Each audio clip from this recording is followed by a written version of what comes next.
Sara Geronimo nagbigay pugay sa kanyang Team Sara artist na si Kokoy Baldo.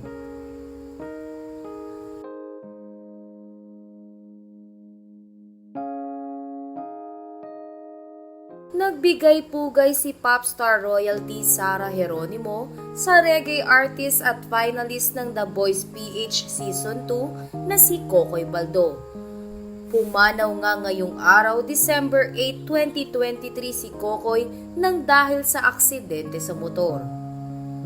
Isa sa mga naging trademark ni Kokoy Baldo ang kakaibang paraan nito pagdating sa pagpe-perform na nakayapak. Nabansagan din si Kokoy Baldo bilang Bob Marley ng Pinas.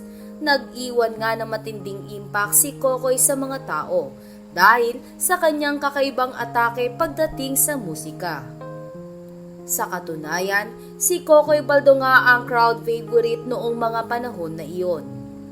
Ayon sa mga tao ay kung sila ang tatanungin ay si Kokoy Baldo ang panalo para sa kanila. Sumali rin si Kokoy Baldo sa kapamilya singing show na Your Moment at dito nga ay tinanghal na kampiyon ng grupong kanyang binuo na One Gapang.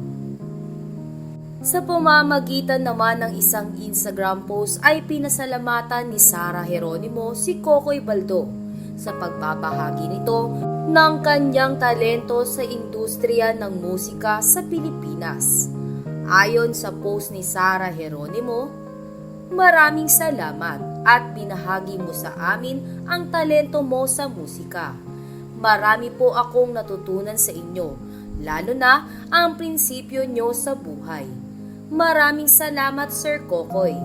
May your soul rest in God's presence."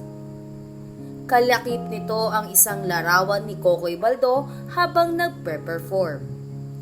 Si Sara Geronimo nga ang naging coach ni Kokoy Baldo nang sumali ito sa Season 2 ng The Voice of the Philippines. Samantala, sa post nga na ito ni Sara Geronimo ay marami ang nagpaabot ng kanilang pakikiramay sa naiwang pamilya ni Kokoy Baldo.